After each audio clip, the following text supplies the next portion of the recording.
Today is Wednesday, March 27th, 2024. It's a good day to join a cult. Welcome to Wizard Wednesday, channeling in from the Quantum Downs. This is, of course, the Black Goat of the Wood, Elf J Trul, and joining me is...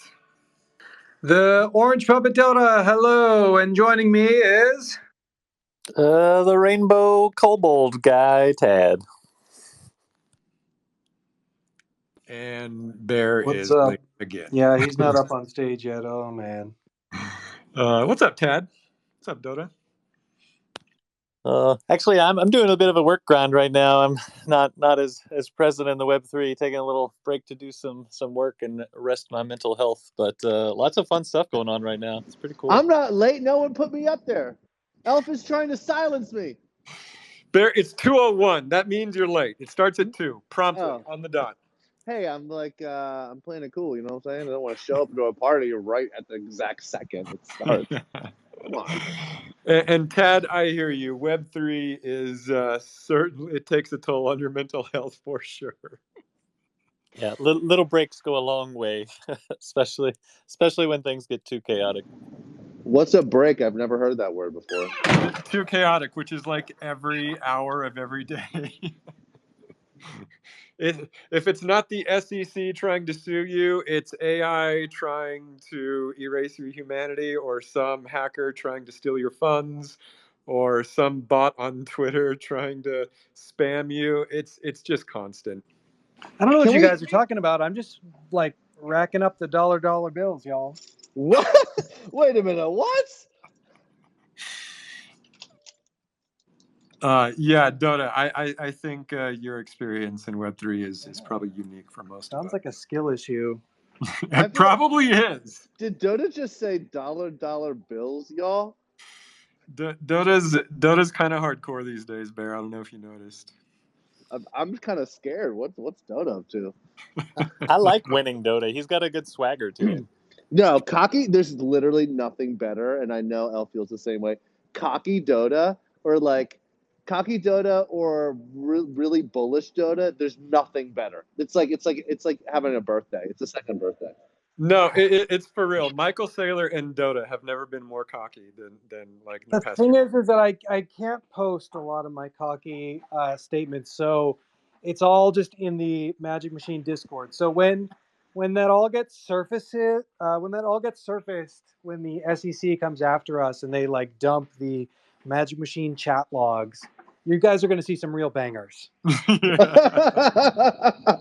That's great. I love that. I can't wait for the bangers to be revealed.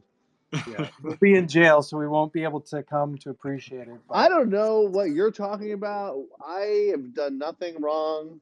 I'm not even in Web3. I'm in Web4. You guys got to catch up. Yeah, that's the benefit of not being as hardcore as Dotta, is we won't be in jail and he will. They only put the hardcore ones in jail. Dotta, I'll come visit you. I'll come visit you for conjugal visits. Thank you. Yeah, you can record some voice messages to play here on Wizard Wednesday. I'll sneak some things in for you.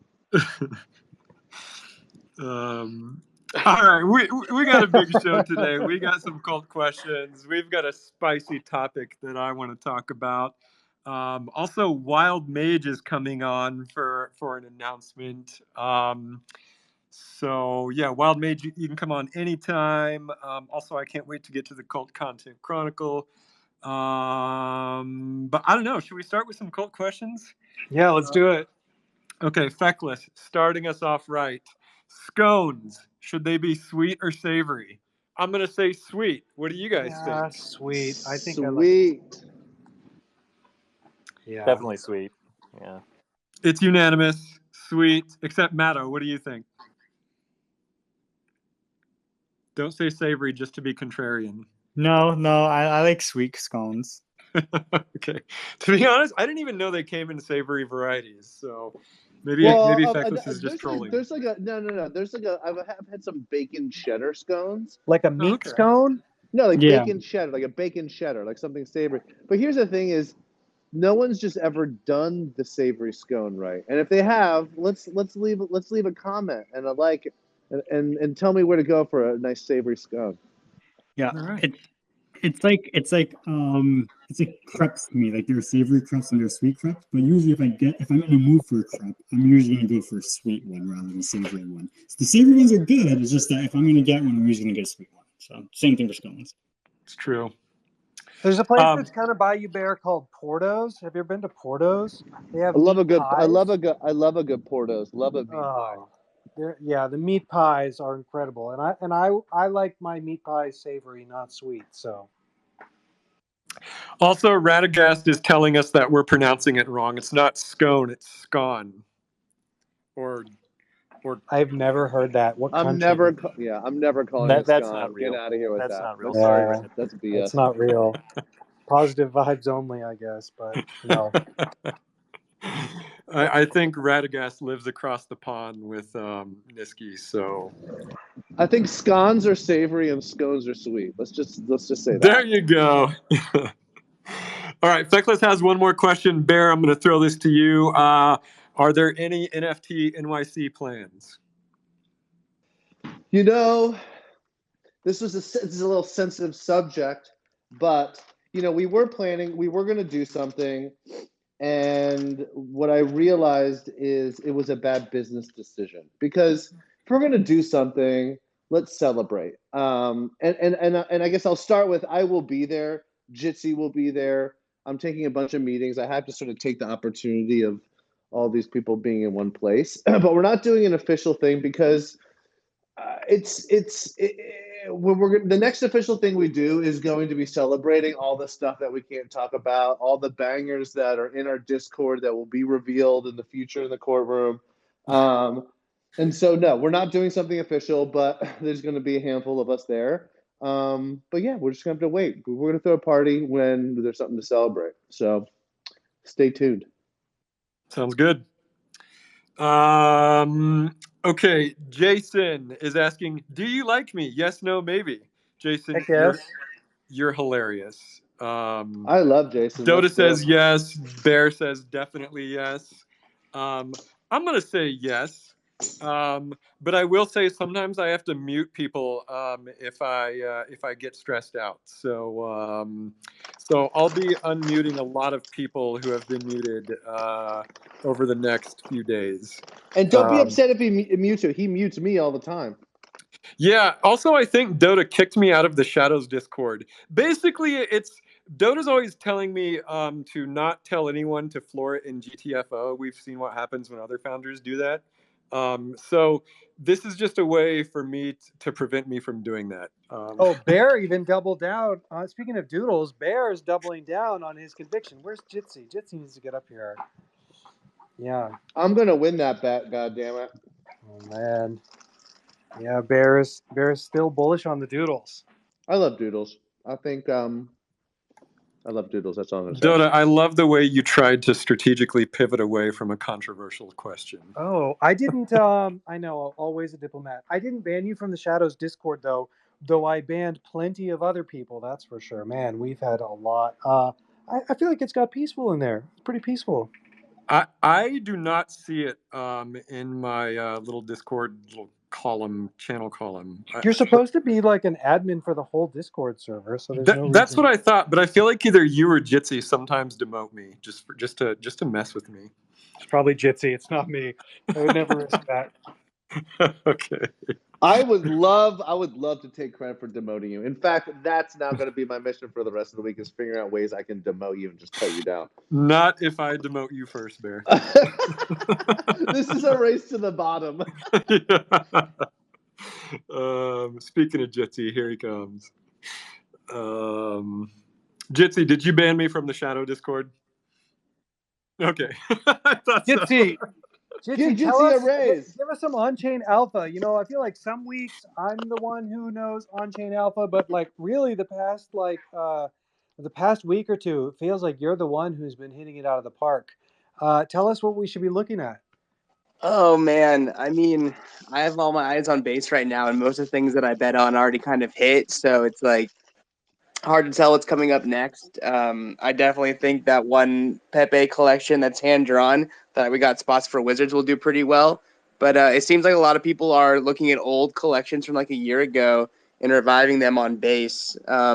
But on base, the ones that like really did really well, and I think one that is a little bit lower right now, but it's going to do well in future, is the one called White Rabbit that's currently about to reveal by like a really good artist. Oh. Primitives obviously did really well yesterday. I got lucky enough and minted a ton of those. Because Jesse Pollock just basically tweeted and made it go from a 0.1 floor to a 0.4 in like about 30 seconds. Then you have Blast Hoods over on Blast. There's a ton of other stuff, but most of my attention's on base because I don't know, it's cool chain. But Is the you know, White Rabbit project like the old White Rabbit project, like the anime one that's been out for a while? no, I think this one's new. I don't know much about it other than the artist decided to make unrevealed collection of 8,888 and is planning to reveal them soon. But if you go to base, you just look up White Rabbit. It's one of the ones that first pop up, and you go look at the artist's art. He makes some pretty awesome stuff. So high expectations. It's already gone for. I mean, it's crazy because a lot of these collections have been around. Even like base fellas were selling for like 0.003 for like months on end, and then all of a sudden eyes went on base and everything just flooded upwards. So really, the alpha was just start paying attention to chains that people aren't paying attention to. So I'm already like looking for other chains currently. Seems to be the best thing to do. I think we should. This should be like the Alpha Corner, the Alpha Chat, the Alpha Corner segment every single week with Jitsi. I agree. Yeah. Sure. Yeah. I feel like I have Yeah. half my takes are terrible and the other half are all right. But yeah, I'm down to give my input. Cobalt Alpha every week. Jitsi, that's basically everybody's opinion spread in crypto. Half of them are terrible, half of them are spot on. Yeah. You just need like 51% to be right and 49% to be wrong, and you're going to do just fine. Yeah, the space is very humbling when you think you have something down to the T and then you realize, oh, wait, no one else likes this. And then you have moments where you buy something, you're like, I like this. Hopefully this will do well. And those are the ones that hit the hardest, right? And like you don't have the craziest conviction in it. But yeah, it's been fun. I absolutely adore finding cool projects that are undervalued. So yeah, we can have a couple minutes here and there on Wizard Wednesdays where I just like throw out some opinions. I'm game. I do it constantly all the time. So, Jitsi, Are there you any ready? games? No, go ahead. Are there any games we should be playing this week? not this week. Not that I can think of that are like really out. You know, it's such an interesting topic, and we've talked about it a little in our Discord. But I'm seeing like this theme in gaming, which is the people want to play the game of crypto over playing games because attention spans are low and the opportunity is vast in comparison. So developers are having the struggle of like, well, we want you to play and live in our game, but the opportunities and incentives just like aren't structured enough yet to like really convince people. So interesting to see what's happening on games right now because I feel like people don't want to spend 2 hours playing a game. They'd rather spend 20 minutes shitcoin trading, right? And maybe make $1,000. So it's a weird spot. But the games they're coming up. But I think still trying to figure out some stuff here and there with incentive structure. Where are I you think seeing the shitcoin meta this week? Sorry, Bear. Sorry. No, You go gotta be ahead. Go ahead. faster. Go If you want ahead. to I get your know. questions Go. in, you need to be faster than me. It's base. I mean, everyone. It's crazy. I said this last week or 2 weeks ago. It's so crazy to me that people are complaining about there isn't enough stuff on base. It's like just means there's an opportunity for it. And just today, there's been several coins that have been pumping to millions. So coins on base continue to just like rock. So I mean, Solana obviously too, but you know, I would go to base if you want to go try to find stuff that's new. Jitsi, are you Okay, Bear, excited to you've have? had two questions. Go ahead. Well, two things. One is when you talk about this idea of like people making games and and and people not wanting to spend time making playing games because it's taking them away from like just trading. I think that's been around, right? That's like projects who put time and effort and thought into their tokenomics or whatever they end up sort of focusing on. Then you release a white paper. How many people are reading in crypto? Zero people are reading things, right? And so it's the same thing. People don't want to read things. They just want to get a quick dopamine hit. And so that really resonates when you talk about people don't want to spend time in a game. They really just want to get they just want like incentives. So that to me, that totally tracks. And the second thing I was going to say more importantly is are you excited to hang out with me next week? No, I'm counting down the minutes because then I'm gonna have to put on a face and smile. You know what I mean? Like, I'm canceling it. I'm not going anywhere. I hate you, Entropy. Bye. of course. Entropy, what's up? Entropy, you don't have to Yeah, raise you your just hand. This interrupt isn't us. cool. Just cut Oh, in. you know, I try to play by some rules of decorum. No, you guys are on one today, and I'm here for it. This is some wonderful energy in the chat today. I was just gonna chime in on the games note. So I think Jitsy's right. Yeah, on all accounts, there is one little thing I just wanted to share for Wizards. Nifty Island, who we love and loves us back, has started their Wave 2 airdrop, and this includes a referral code system where if you were to take, I would, for example, Tad Major's referral code and sign up for an account, whether you already had an account or you're a new user, there's options to use this. You can use these referral codes to boost your airdrop bonus within our community. And it also benefits the persons whose codes you used.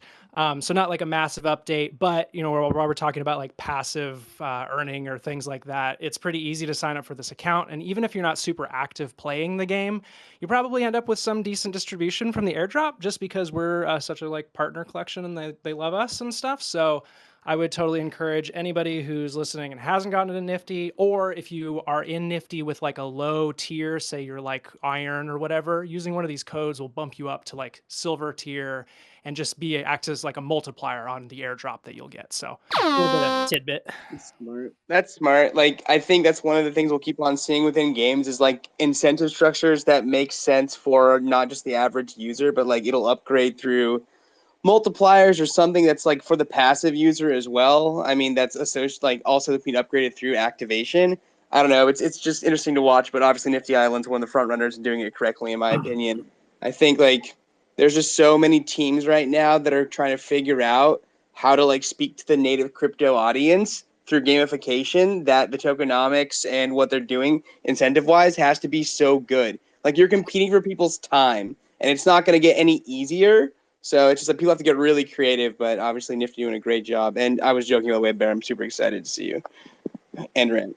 It I doesn't think matter. that, I'm not like, friends with you anymore. Yeah, I think that the thing with gaming is I think there's like an uncanny valley for crypto gaming where your game is too much crypto to actually be fun, so it feels like a yield farming grind, but it's like not so profitable as just like meme coin trading or like actually yield farming. And so if you make a game that's not that fun and not that profitable, then you die because you're in that weird zone versus, you know, a game like a meme coin that takes seconds to launch. Maybe it works, maybe it doesn't, but it didn't take that much work. Or what I'm hoping we'll get with like the Runeverse game, like this is literally the thesis, which is that if you make a game that's fun on its own, and then like people will play it just for fun, and then as a consequence, you'll realize like, oh, I can actually trade this item that I crafted for real money, or I can actually like I have some portability and so with my assets. Like then you start to care about that more, and I'm hoping that we can bring in Web 2 people to a game that's fun, and then now we onboarded them onto Web3. I definitely don't think that someone who's super successful at meme coins is going to like want to wait, like let's say waste their time playing a game. But I do think that like you can make a game that's fun, and then that will get enough people to have a successful game, I suppose. And it's a little bit of a different like mindset or audience. I don't know. What do you think? Yeah, Yeah, I we're completely not agree. trying to convert meme coiners to gamers. We're trying to convert gamers to crypto.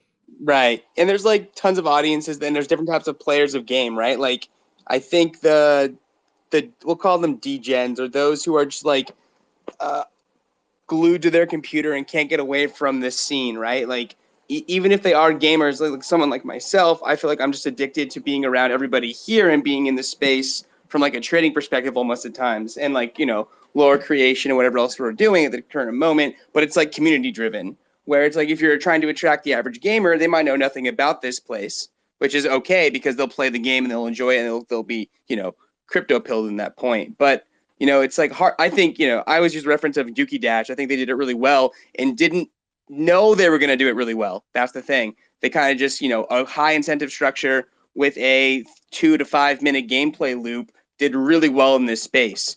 So expect to see more of that, I think. But I would agree. I mean, there's different audiences for all types of games, genres, and everything in between. Yeah, I think there's like some. I think there is like something to say that there's like some overlap as well. Like for instance, like there are people like degens that like farm games that they really don't even like care too much about the game, but the incentive is there enough for them to like want to farm it. So like they actually like have like they're still like engaging with the game, whatever.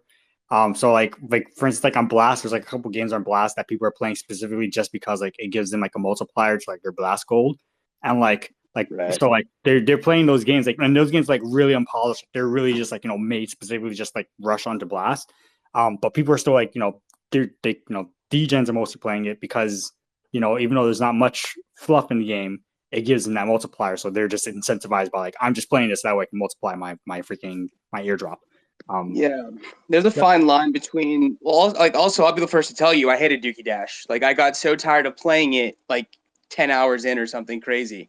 Like, there is a fine line that a lot of teams don't really realize between having fun and grinding and not having fun, right? Like, and if with a great loop, you don't feel it, like over time, it doesn't feel like it's never not fun. But there are some types of mechanics that we've seen in the space that will be built that feel like an absolute grind that will just be, it'll be a flash in the pan because of those moments.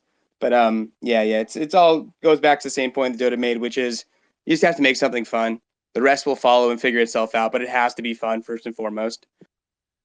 I would love to see a Web3 game that was less PvP. I think that's one thing for me. I always enjoyed like getting in a group, playing with trying to like accomplish a goal that I couldn't do on my own. But like so much of this space is based on trying to do things to get multipliers or run up your score, and you want to do better than the other players to elevate yourself. So I think one cool thing with the Runiverse is definitely the group play and things like that. But I'd be curious to see if there could be more mechanics that incentivized like lifting others or helping others or working as a community instead of just like directly doing things yourself. And there's probably room for that somewhere. I don't know how to set it up myself, but It's so difficult with incentive structures, like competition and PvP. Just like even if you make a casual game, quote unquote casual game, you still have people that are competing against one another with time, right? So unless you like put certain mechanics in the gameplay to make it just casual 24/7, which is like, you get X amount of tries to something throughout the day, or you only go so far in something, and you put like almost like these roadblocks in, it's like so hard to get people to not play more than the other person next to them. And by the nature of that, it just has people that get farther within the game and are better at the game. It's like, I completely agree with you, and I love games that are more cooperative. But end of the day, this space is just going to gear toward PvP a majority of the time in any way, shape, or form that it ever touches. yeah, I mean, I totally agree. I see that it definitely makes a lot more sense for the setup of how everything else works in our Web3 sphere, but I don't know. I'm a community kobold by heart. Like, I just want to get around with my Runiverse buddies and, like do some things together and let us all win. Heard that. Heard that.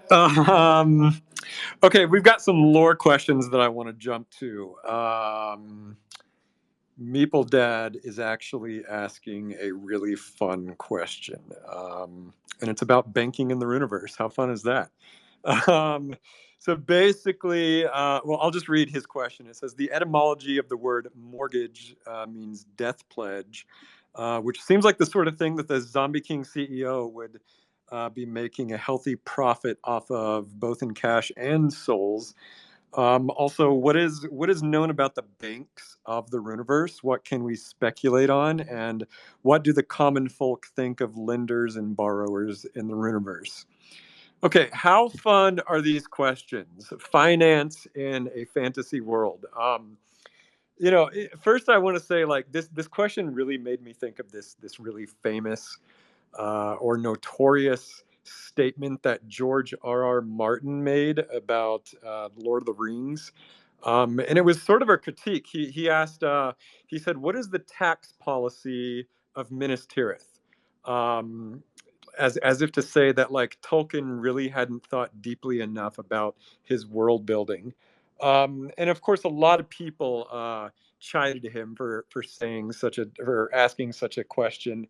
And I, really, I can see both sides of this. The Lord of the Rings and Middle Earth is just an entirely different thing than what George R. R. Martin created with Westeros.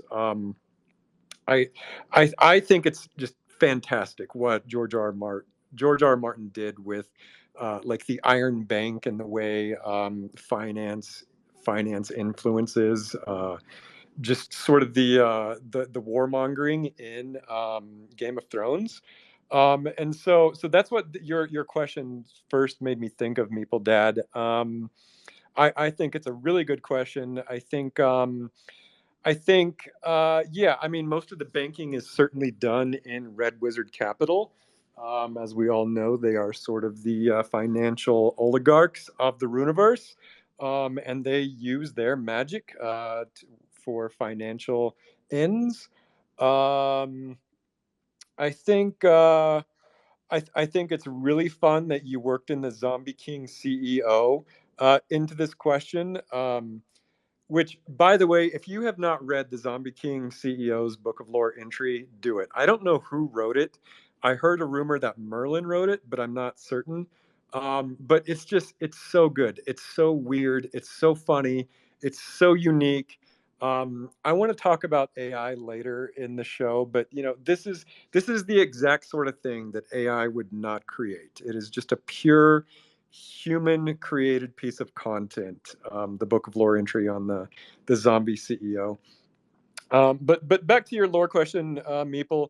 I don't know. I think if you really just want to know about banking in the Runeverse, just read up about the Red Hats. I think the Zombie King CEO certainly would have a lot to say about it. Read about the Red Wizard Capital in the Wikipedia. If you want to know what the folks of the Runers think about lenders and borrowers, I would say it's much the same of how we on Earth think about lenders and borrowers. Largely hated, but a necessary mechanism, the capitalistic machine. Yeah, I really love this question. Is something that we've talked about internally over the years, actually, which is like, I can only think of it in terms of tokenomics, right? Because we are a cryptographic project, like a cryptocurrency based project. And I think about like the 7 different political factions. And we've sketched out different ideas of like what different tokenomics might mean to the different hatted wizards. And that is a tokenomic I would really love to explore. Is basically creating 7 different let's say farms or economic systems that are kind of like grounded in the like belief systems of the various hats, and implement them in smart contracts on chain, Fun, and then like let that run. So fun. yeah, I think that's worth thinking more about. And I think, yeah, Meeple Dead, this question helps reinvigorate it. No, it's a super cool question. But yeah, okay, moving on. Snoop Dogg is asking, Snoop, this is the second time you've asked about chronomancers, and I love it. Snoop is like, I guess, our resident chronomancer. So he's asking, how much energy is required for time travel by the chronomancers, or is it more about balance? And as space and time are the same thing, please confirm that they can teleport. I love this question. Again, I don't have like a solid answer. Like, I'm not going to give you like the amount of joules and energy output that is required for time travel by a chronomancer. I think why I love it is like it is one of those questions that really asks you to sort of merge art and science, or sorry, magic and science. But I think I'll just fall back on what I said before, which is like, it's the question is like, how does time manipulation magic work? Is it more in accordance with scientific understanding of 4-dimensional space-time, or is it more of a psychological manipulation of time? My guess is that there are forms of chronomancy in both of these territories, although I'm leaning far more towards psychological manipulation. If we're going to pull like actual physics into this, Einstein's theory of general relativity involves gravity as being the force that can curve the geometry of space-time. So that would suggest that a chronomancer is someone who uses gravitational fields to manipulate time, and that just seems incredibly powerful. That would indeed take a lot of energy to do so. But who knows? There may be some real OP chronomancers out there. So yeah, I don't know, Snoop. That's the best answer I can give for now. We've got a couple of folks on stage. Magus Kingsley, I don't know that we've even met. Hello. And Mage Wild is up here. Bill. Hi, everybody. You guys have anything you want to say? Hi guys. What's up? I guess we mainly us three wanted to get on just to tell you guys a little bit about the proposal that's going on right now with I guess what is entitled Runeverse Trails. Yeah, go for it. I know me and Kingsley actually way back. Do you guys remember the I guess the short-lived Feral Quest? Yep. Yeah, that was mainly me and Kingsley, and we've still been just sort of slowly working on things, and then Bill and a few others hit us up, and we've been working on that here lately, actually. I guess what we intend to create is a 13-week choose your own adventure that is AI powered and is going to have I guess some of the aesthetics and feel of the old school Oregon Trail, and you're gonna be able to get in and just maybe about 10-15 minutes a day make, I'd say, 2 or 3 decisions, and there's going to be two very specific factions that have two goals that are completely in opposition to each other. And so instead of PvP, it's sort of going to be community versus community. That's cool. That's still PvP though. Yeah, I mean, it is That technically sounds still awesome. PvP, but at least I feel like there's going to be I don't know. I'm curious to see what the dynamics will be in the two separate communities that try to rally their forces together to see if they can end up overtaking the other team. That sounds fun. So I love it. yeah, and it's AI powered as well. I don't know. Bill could probably tell you guys about the technical side when it comes to that.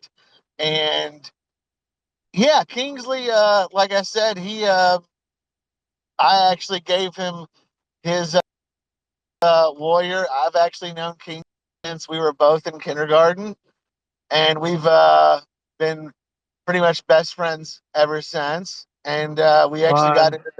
got into Dungeons and Dragons together way back in the day.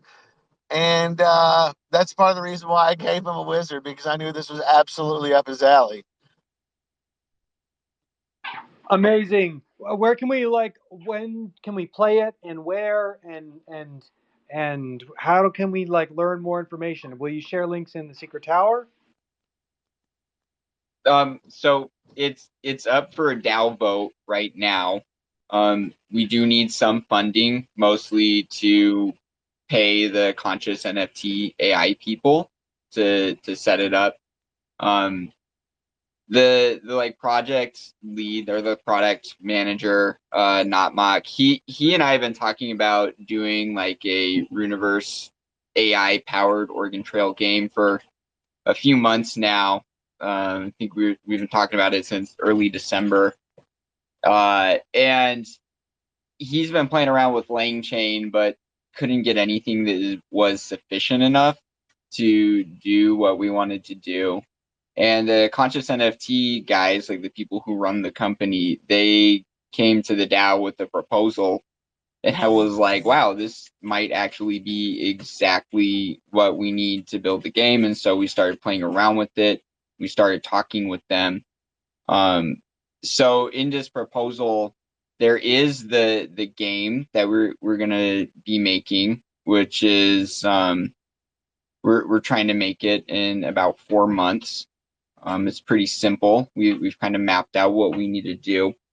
And then there's also the conscious NFT AI implementation. So you will be able to use your character in their AI LLM, which is designed for storytelling and basically RPG style games.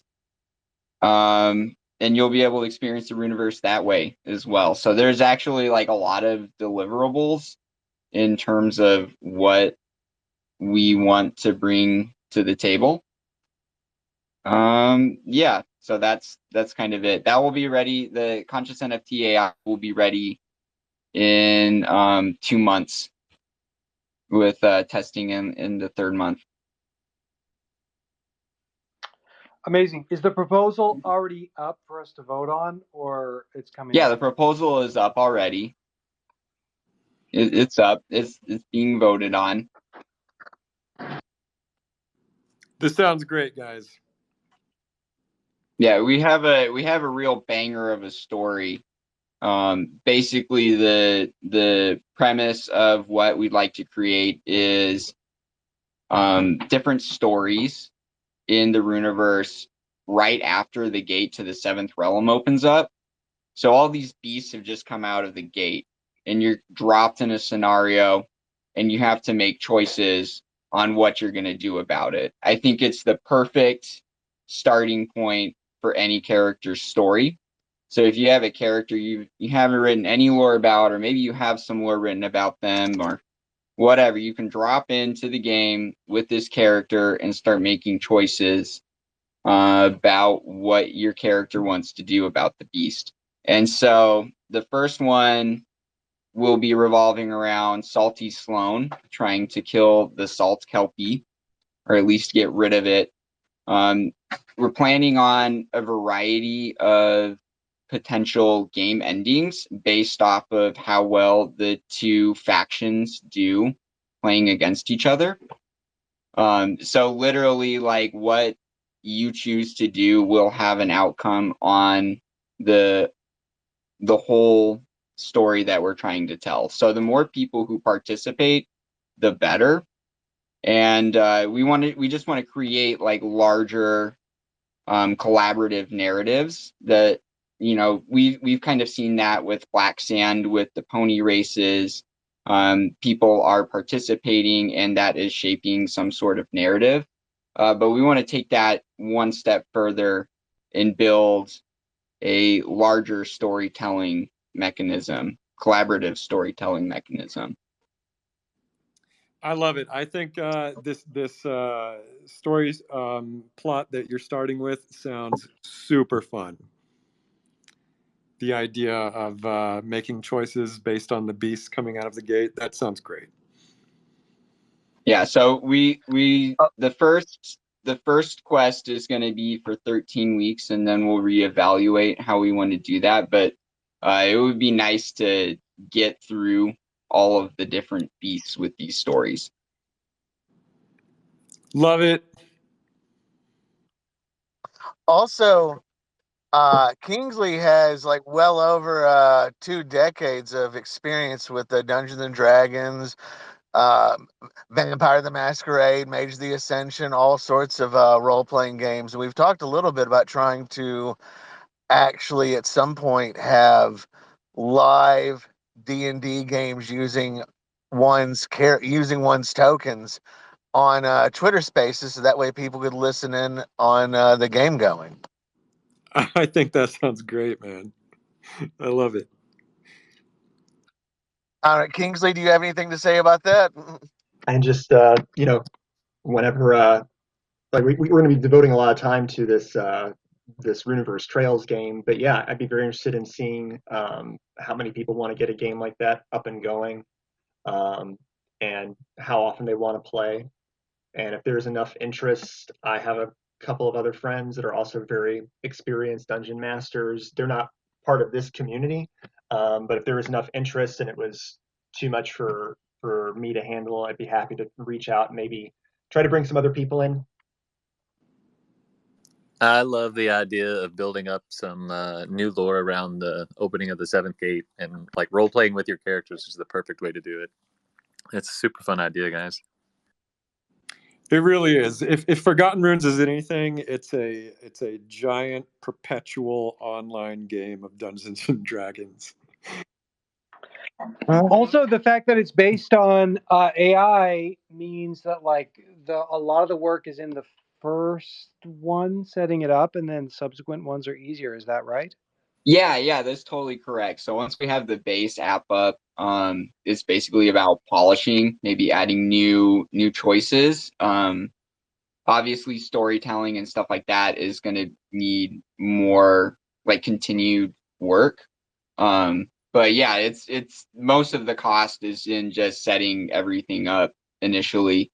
Much like Black Sabbath, most of the cost was just getting everything set up initially, and then we spend like maybe 10 weeks or 10 hours a month setting up races and doing all the event roles and stuff like that, but it's not super time intensive. It's just kind of something that we all do. So Bill, are you using? Oh, sorry. Go ahead. I was going to say most of the people who are working on Black Sand are involved with this project as well. So it's kind of the same crew. We're just trying to do something a little bit bigger. Are you using the Loracle in this in any way? I am. So the reason why we chose to use consciousnft.ai is you'll notice LLMs have a lot of like hallucinations. The Oracle, it has a lot of hallucinations. We'd like to use the pinecone that the Oracle was trained on. Pulling data from the Book of Lore and also Wikipedia. Every action that you'll take within Conscious NFT AI will also be saved. And so that will be stored within the game. So as you are doing things in the game, like things that are happening are being recorded into that language model. Got it. Yeah, that's awesome. Yeah, I actually was talking to Niski this morning, a little preview. We're working on like developer docs to build on Forgotten Runes, right? We're building a Git book that kind of unifies all of the different documentation we have across the ecosystem to make it just easier to build. And I actually have one, being able to connect into our Pinecone is totally fine. We have Wikipedia along with the Book of Lore, and even Elf's kind of new some of the lore website that he's been working on. All of that stuff is in our Pinecone, and we can give you an API key there. I literally was talking to Niski about this morning and brought up your name as an example. So this is kind of funny timing. And the other thing is, well, yeah, I have like notebooks there on how to use, LangChain even with that Pinecone database. So whatever, we're getting in the weeds here, but I guess what I'm just saying is I love that. I love this idea that this is really just part of the collaborative legendarium, is that there's a platform you can build real experiences on, and you love to see it. I think a Git book is so needed. I've had so much trouble building with the IP and just like trying to homogenize data files and stuff like that. So I have some stuff that I could share because I've had to set up massive things, but I really appreciate that. I think that will make it a lot easier for everyone. That'll be awesome. Yeah, we'll make it open source pretty soon. We've got some basics here, so I think that'll be great. One of the other things that we are planning on as a deliverable is game assets in source code, so that other people can use those. I have this kind of vision of a larger database of assets that people can use in the community to make projects. So that's another thing that I would like to spearhead. Great. Yeah, I mean, maybe I should just open source the Git book right now, and like we can collab on it even while it's under development. Yeah, that'd be cool. A lot of what you're saying is actually a really good segue into something that I just wanted to rant about for a minute. Talking about the Book of Lore and the Wikipedia and the Loracle. I've ranted about this before, but I want to talk about AI a little bit more, and I want to talk about dead internet theory. Entropy shared a video with me earlier today that was talking about it, and over the past few months, I'm seeing more and more and more signs that dead internet theory is becoming a reality. Um, and just briefly, if you don't know what dead internet theory is, it's this idea that as time goes on, more and more content on the internet will just be artificially generated. It means basically all the news articles and the opinion pieces you read will be just created by ChatGPT. All of Wikipedia will be AI generated. All the images on Instagram and Google image search will all be AI generated. All the comments on Facebook, all the films on Netflix, all the threads on Reddit, everything will just be totally artificial. That's what dead internet theory is. And, I've been thinking about this a lot. There's a lot of really good and great things that AI is giving us, but I think this is one of the bad things.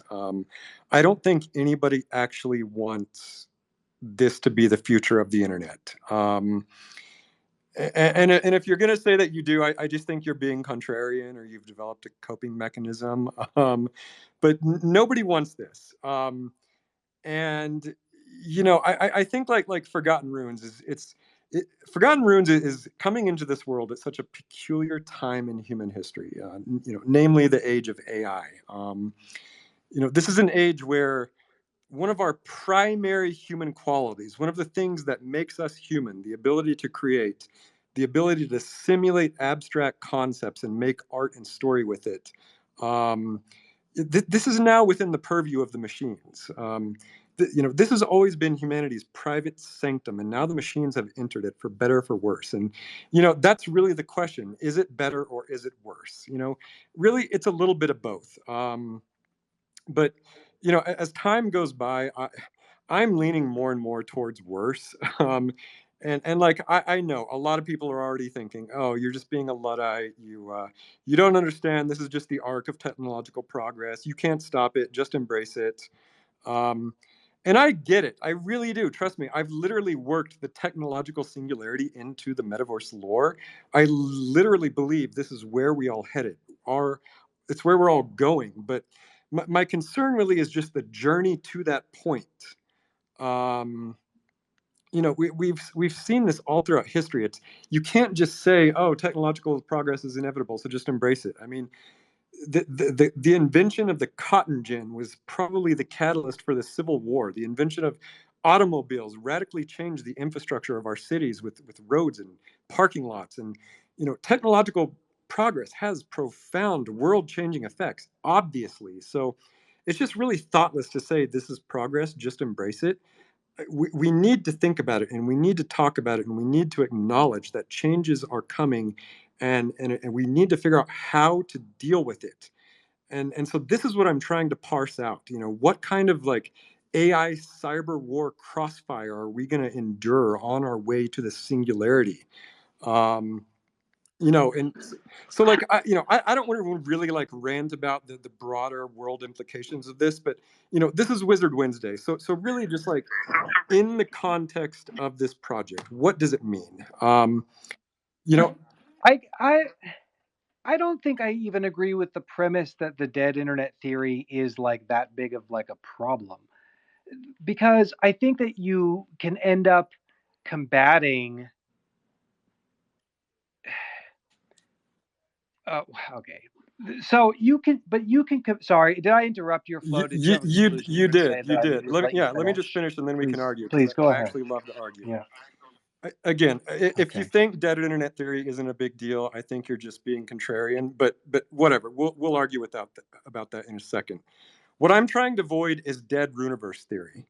I don't want the Book of Lore or the Wikipedia to reach a tipping point to where over 50% of it is all just AI generated. And here's why.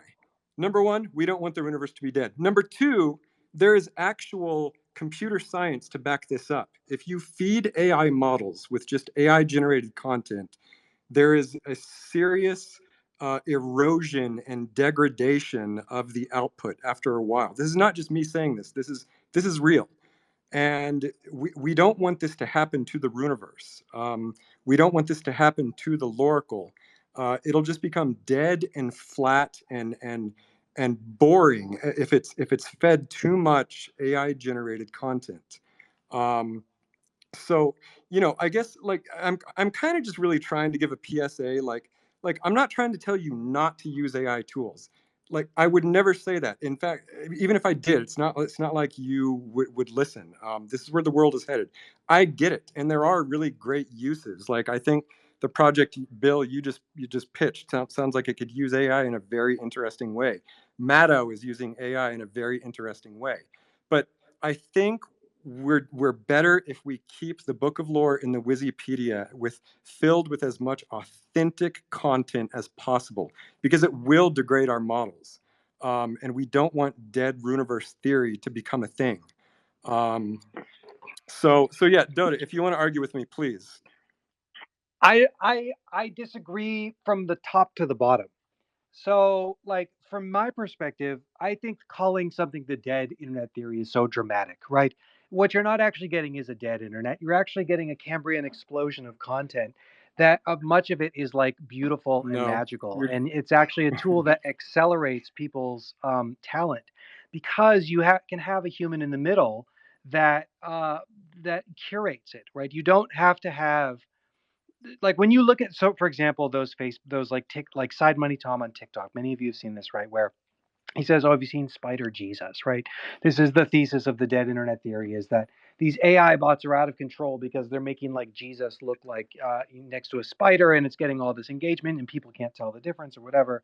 And like, to me, what you see there is bots that are able to kind of like exploit engagement, but that doesn't mean that the entire internet gets filled with like Spider Jesus, right? Like, there have always been ways to authenticate content, right? Back from kind of like kings would put their seals on letters, all the way up to now we have cryptography, where if I own my private key, I can prove that I put something out into the world, and you can choose with a ring of trust like whether or not you trust like me or my sources. And so the technological solutions to kind of like prevent against trusting this AI content that you don't like into your feed are like almost trivial.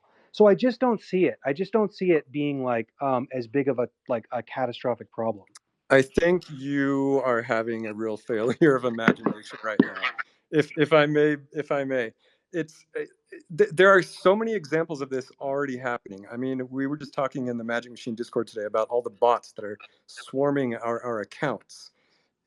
I mean, it's almost like as if you're saying you welcome these fake bots to comprise the vast majority of your followers.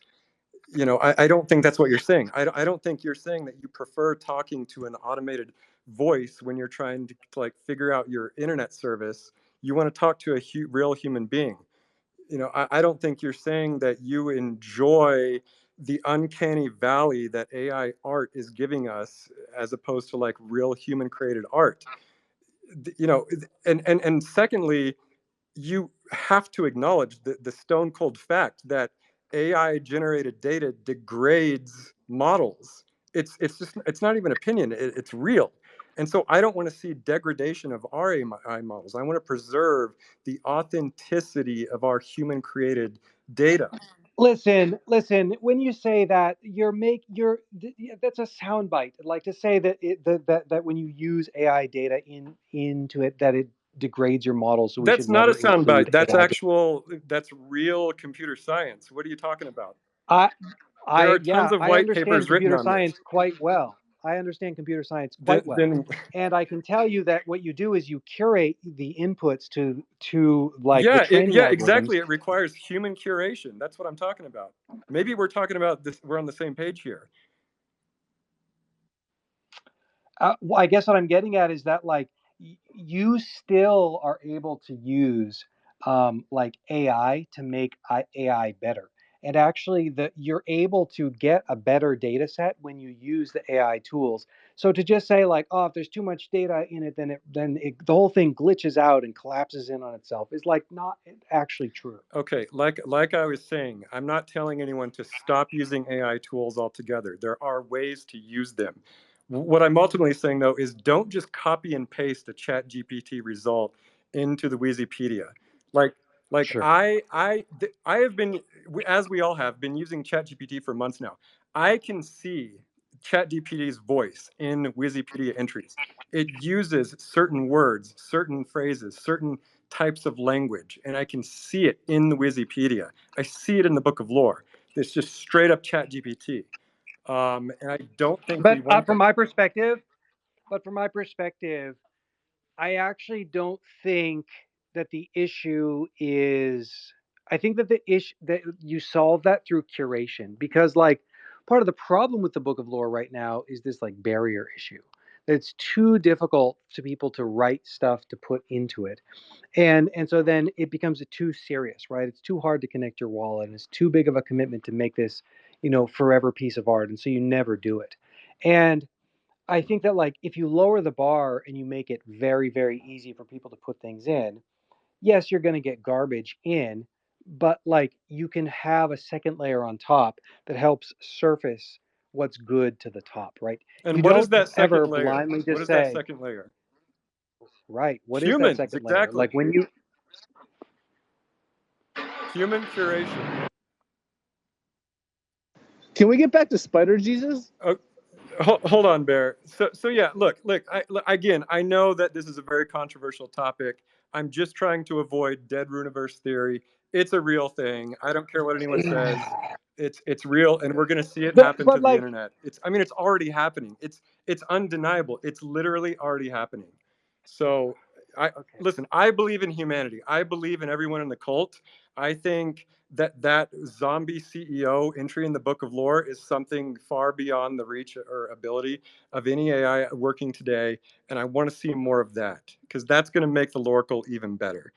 I like the humans in our cult. I want to. My job is to preserve the magic. I guess Dota's job is to preserve the machine.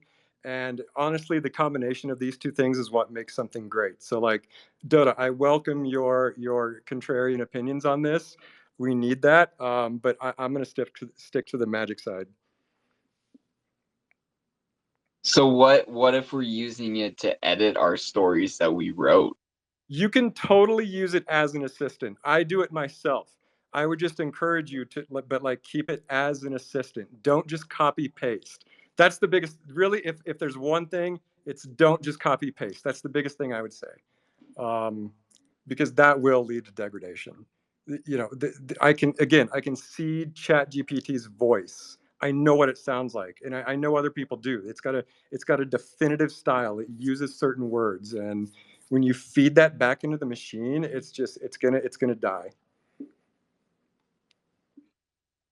Yeah, I completely agree with you on that. That like you have to make sure that the humans have to that you have to edit it so that way it doesn't feel soulless. Just like you have to do with any other piece of art.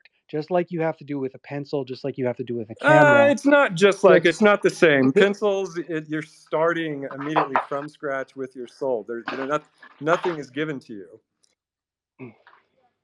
It's you can trace, right? Like you know what I mean? Like, but ultimately it's about taste, right? Even if you think about like collage, from my perspective, even too. Here's a place that you and I think differ actually really deeply, which is that like you value the humanity of the creator and I value the humanity of the interpreter. And so from my perspective, if AI on its own like generated a piece of artwork that was like good and everybody looked at it and were like that's really good, I'm actually completely satisfied with that, because if that gets passed to me from another human who editorialized and who just said, I looked at this before you and I say that it's good, that's actually enough for me. I actually don't mind if AI created it. I only mind if if a human uh, was an okay. editor. Whereas I think what I hear from you is you actually prioritize that a human created it. That is a totally valid point, and I'm glad that you acknowledge the difference between a creator and a curator, because that's what I'm trying to acknowledge as well. There is a big difference between a creator and a curator, and I think that the majority of humanity actually values a creator more than a curator, just statistically speaking. I don't even think that's controversial. Are there AI pieces that I love? Yes, absolutely. I was talking about a project called Goth Cats the other day. I think that they're all AI generated / curated.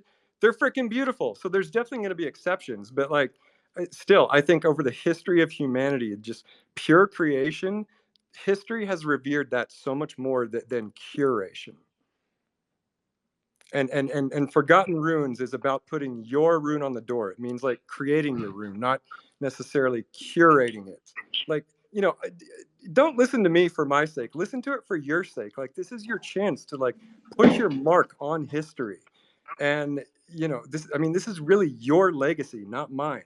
You know, if you want history to remember you by something you created or curated, that is your choice. You know, don't listen to me. I don't know. I think it's kind of gatekeeping. Like, what does it mean to create? Does to create mean to lift a pencil, to lift a paintbrush, to type a key on a keyboard, to type a prompt, right? Like where do you get to cut off and You say literally that, just like, oh, defined it. lifting a You literally paint, just like defined it. lifting a, You already know well, the like where do answer. you get It's to the say that, difference like, between curation lifting a and paintbrush? creation. No, like that lifting a paintbrush is creating, but typing a prompt is curating, right? It's like, come Well, on. yeah, it is. You don't get to Yeah, it is. gatekeep what's You created. you just answered it. I love you, but I actually have to go. It's I have a I thing. knew I'm this would taking be a my daughter spicy to Girl topic. We're going Scouts, to come back actually. to it I because know. internet Well, you theory. can let someone else come up on stage. Yeah, and someone else can argue. No one's gonna follow up that argument. Yeah, I know. Okay, I love you all, but I Okay, gotta peace jump. out. Let's Bye. talk about the Cult Content Chronicle before we go. How about that, Bear? From the illustrious Tanya Week Del Rio, 62. every damn week. All right. It's at this point where I'm going to talk shit on all the AI art in the Chronicle and laud. I was gonna say you should flag any AI stuff. I know. And listen, guys, I don't, again, just to reiterate, I am not saying don't use AI tools. Use them. It's like, it's a great opportunity for people who, quote unquote, don't know how to draw or whatever. Like, you know, I would much rather you have a tool to express yourself through it than not. You know, I love it. You're just killing the Runiverse with degradation. Yeah, I don't want to kill the Runiverse with degradation. The exact opposite. Okay. I don't care either way. I just like listening to you guys argue. It's very entertaining for me. Okay, starting out, entry number 1, Give a Hoot. Give a Hoot shared a really fun story of Baffo, the unsuspecting goat herd. It's this is one of our favorite null goat owning warriors. Just a beautiful sequential piece from Give a Hoot. Delta Mouse commissioned a warrior from Richard Harold. This is a new artist to the cult, as far as I know. Very cool. Berserk Bitcoin generated some awesome character cards inspired by the Shadow Hats. Berserk is beautiful. I love it. I really do. Feckless Mage has continued his creative arc on Corky. Quickly becoming one of my new favorite wizards. DAOX Lab. I think this is AI generated. Doesn't matter if it is. It's a beautiful piece. Two of those pieces from DAOX Lab. Meeple Dad. Again, great example of someone who maybe didn't want to draw their own comic, but they're still using AI generated art to tell a story. Great use of AI. Super fun. Also, Meeple Dad continuing with Riddles in the Dark. Let's see. Brennan.eth. There is a DAO proposal for a board game. I think that the vote is still open for that. You have until Sunday to make your voice heard. Okay, there you go. Let's see. Noun's Crown. Oh, the Pixel Shop game shared some really fun soul character artwork. Damn, I freaking love the way that they interpreted these soul characters. I think my favorite is the ghoul. They put him on all fours and Yeah, little like evil ghoul dog. yes, yes, Amazing. it's perfect. It's so well done. Justin, Other Guide Pro. I think it's a shirt. Is it a shirt? Yeah, or like a hoodie with his wizard. Super cool. Magic Monday news continues. Episode 49 from the Obsidian Tower. Special guest Magus Kingsley. Treat of the week Arsenic. Solo Pop, one of our most noted AI artists in the cult, did a really fun 80s epic synthwave tune with a really fun cover. Super awesome. And then Dotta. Okay, I'm just going to say probably my favorite piece of cult content this week. Commissioned Picasso Trigger 8 and storyboarded by Magus Devon. This thing is just incredible. It's just incredible. If you haven't seen it, go look at it. And I think that's it. Does anybody want to come up and argue with me about AI before we leave? I still want to get back to Spider Jesus, but I have to prep for a call. But let's get back into Spider Jesus next week. I think that's going to be important. Elf. Yeah. I didn't want to Yeah. argue about that, but I just wanted to say one last thing, if that's all right. Yeah, please. First off, shout out to Hen Boyd. We've almost completed an entire year with Monday Magic News. Next Monday's guest is going to be the Tom. You know Tom, the Tom. Oh yeah. Then the next Tom, guest all on the right. 8th is going to be Elf.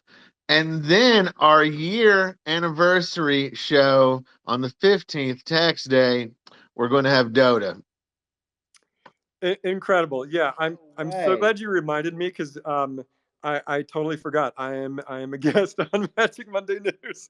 Please, I hope it's on my calendar. DM me and remind me. But yeah, no, I'll I'll be nudge there. you. Yeah, I'll nudge you Yeah. again. Also, Okay. we're dropping our very own treat on the 15th as well. Oh, fantastic! That's very exciting. All right. Yeah.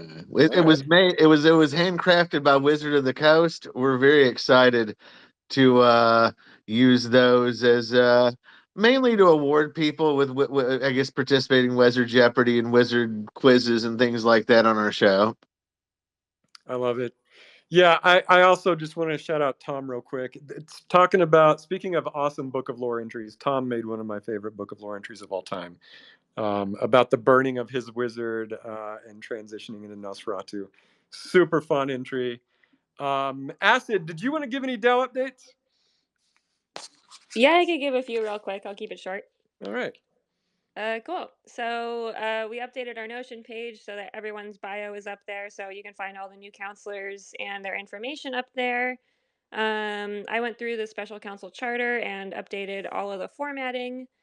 And we want to add a new page to our Notion to display live treasury information, but we're also talking about other options of how to share that information, whether it's some kind of quarterly report or live updates or something. We're talking about it. We're looking to update some language in the charter around voting and the quorum requirements. One section only talks about majority requirements, another talks about quorum, so we're trying to get everything put together in the right kind of way. The Magic Machine reimbursement has been approved, or the service agreement has been signed, so counselors are signing off on that now. Like they're working on it. It's taking time whenever anyone can get around to signing it.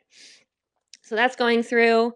And then on that note, Reptar told us this morning that our grant agreements came in, the final grant agreement drafts for agreements with past proposals and future proposals. So these are not Magic Machine. This is like DAO proposal agreements that we can fill out and start getting those past proposals paid out and then move on to these new ones that have come in that we're working on. There are 5 proposals currently up for vote. Voting ends on Sunday.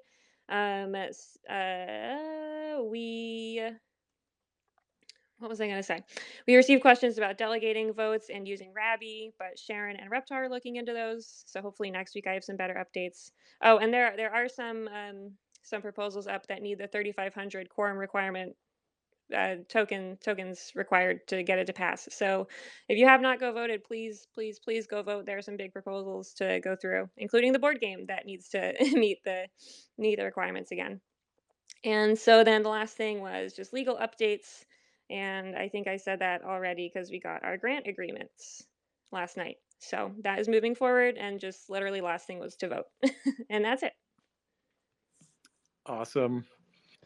Amazing. Thank you. Yeah. Thanks, Acid. Anything else from anybody? Bear, Jitsi, Entropy, Matto, nothing?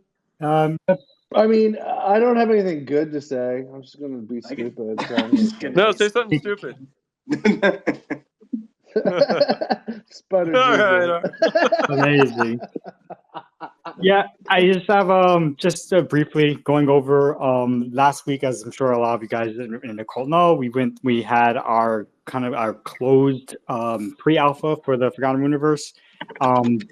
There's a lot of people we wanted to get in, but we were trying to keep this to be a very closed event because I mean we do want to have a more open testing period for more people to join in. So definitely you guys will have more time to play that soon. That being said, we wanted to make sure that we got a lot of great feedback from that build. A lot of points that we didn't realize maybe need a bit polished. So we're looking at that feedback, and we are trying to make sure that we focus on those points. So that way, when we roll out for the open testing period, it's a lot more of a smooth experience. We wanted to make sure definitely that when we do another testing period, that it has a lot of the more major things that we probably didn't capture internally, fleshed out, so that way we can have a just more fun experience when everybody gets to play. So, really excited for that. I'm actually I'm really excited for everybody who showed up for it, and really excited to see how people are going to be able to play with new mechanics and such that we put in. So that's very soon. I'm happy for it. Awesome.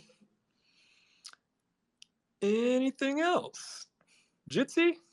I got nothing. I've just been laughing for the last 15 minutes. People making memes. I got nothing. Zayla Soul. Jitsi. Oh, sorry. Go ahead. No, go ahead. I was just gonna say, Zay, you came up. Did you have a comment? Oh, I didn't realize that I hit requests. Okay. While I'm up here, while I'm up here, I mean, I'm not excommunicated if I made the last 10 minutes of the meeting, did I? No, we'll let you stay, Zay. You're always welcome. You burn your car down for the color of the gas Yeah, station. but Zay, you did bring up a good point. Anyone who did not come to Wizard Wednesday is being excommunicated. So congratulations to everyone here. You made it. Everyone else, sorry. Sucks to be you. One last question though, Elf. Did you already give an update on that website? Like, are you launching it this coming week or so? The lore website. I'm glad you mentioned that. It's like, let me put it this way. A lot of the basic information is written. It's done. But we hired Griff to do some illustrations for the website. If you guys don't know who Griff is, he is an amazing, talented artist. He did some work for Dune. Crucifor recommended him to me. He's big in the NFT space. I'm just so excited that we got him to do some illustrations for this lore website. So I think I'm going to wait until maybe at least he gets a few of them done before it goes live. But yeah, that's the latest update for the lore.